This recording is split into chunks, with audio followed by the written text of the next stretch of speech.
परिचय। ओह, मैं बहुत थकान महसूस कर रही हूँ।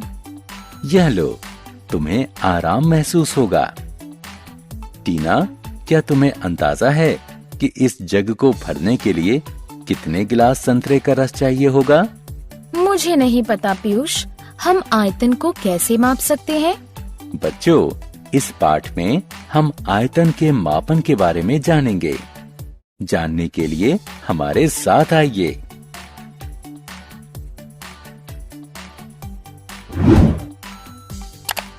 आओ सीखें।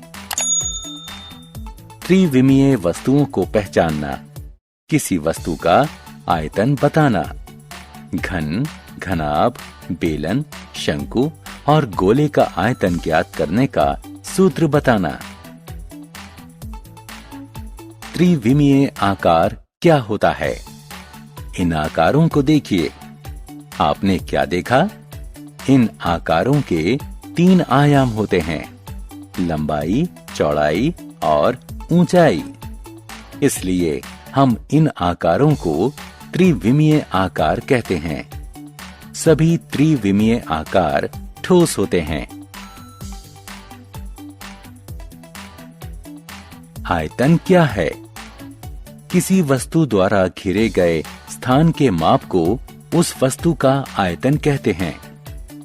उदाहरण स्वरूप, एक फूला हुआ गुब्बारा एक खाली गुब्बारे से ज्यादा जगह घेरता है।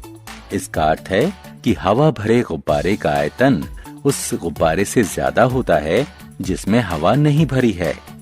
आयतन क्षमता भी दर्शा सकता है। एक बर्तन अपने भीतर कितना धारण कर सकता है? नहाने के टब का आयतन कॉफी के प्याले से ज्यादा होता है। आयतन का मात्रक।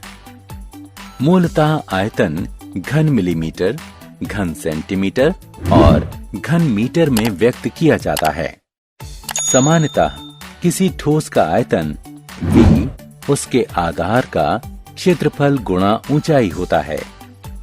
यहाँ A ठोस के आधार का क्षेत्रफल है और h उसकी ऊंचाई है। आइए विभिन्न वस्तुओं के आयतन के बारे में जानें।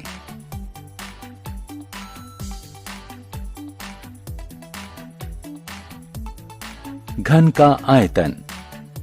देखिए, यह एक घन है जिसके 3 आयाम हैं, लंबाई, चौड़ाई और ऊंचाई। यह एक खाली डिब्बे जैसा है और इसके 6 वर्गाकार फलक हैं जो आकार में समान हैं। आप इसका आयतन कैसे मापेंगे? सोचिए। पहले इस वर्ग को लीजिए जिसकी प्रत्येक भुजा की लंबाई L है। अब इस वर्ग को घन में बदल दीजिए। ध्यान दीजिए कि घन के सभी फलक की लंबाई L है। आयतन प्राप्त करने के लिए हमें बस आधार के क्षेत्रफल A को L से गुणा कर देना है। इस प्रकार इन तीनों L का गुणा करने पर हमें घन L प्राप्त हुआ। अतः घन का आयतन प्राप्त करने का सूत्र है घन L।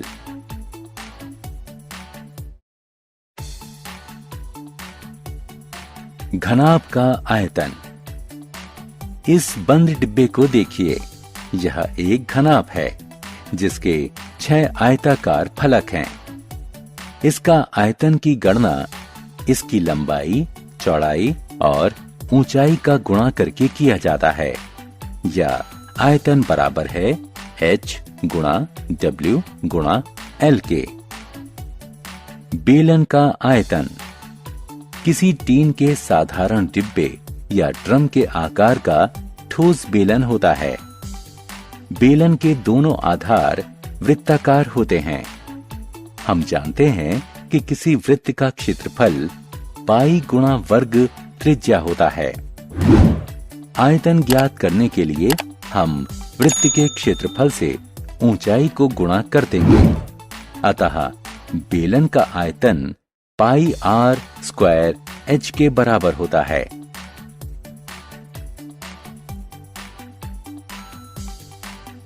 शंकु का आयतन।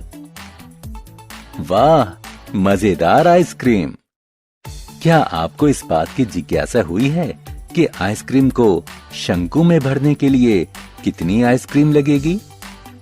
शंकु पर एक करीबी दृष्टि डालिए। इसका आधार वृत्ताकार है, जो एक बिंदु की तरफ छोटा होता जा रहा है। क्या आप आयतन मापने के इच्छुक हैं? शंकु का आयतन होता है 1/3 पाई वर्ग त्रिज्या गुणा ऊंचाई, जो कि पाई r² h भी कहा जाता है, जहां h बराबर शंकु की ऊंचाई, r बराबर शंकु के वृत्ताकार आधार की त्रिज्या। गोले का आयतन। हम इस गोल गेंद को क्या कहते हैं? हाँ, यह गोला है। यह हर तरफ से समान लग रहा है ना? गोले का आयतन ज्ञात करने का सूत्र है 4/3 पाई घन त्रिज्या, जो कि 4/3 पाई r³ भी कहा जाता है।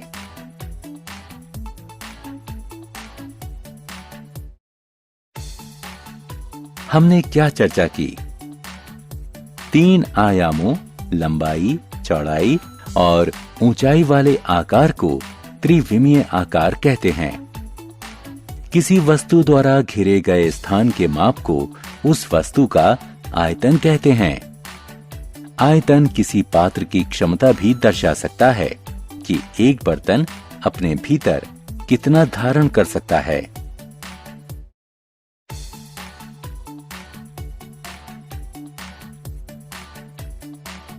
घन का आयतन बराबर होता है घन लंबाई के। घनाभ का आयतन बराबर होता है ऊंचाई गुणा चौड़ाई गुणा लंबाई के। बेलन का आयतन बराबर होता है पाई वर्ग त्रिज्या गुणा ऊंचाई के। शंकु का आयतन बराबर होता है 1/3 पाई वर्ग त्रिज्या गुणा ऊंचाई के। गोले का आयतन बराबर होता है 4/3 पाई घन त्रिज्या के।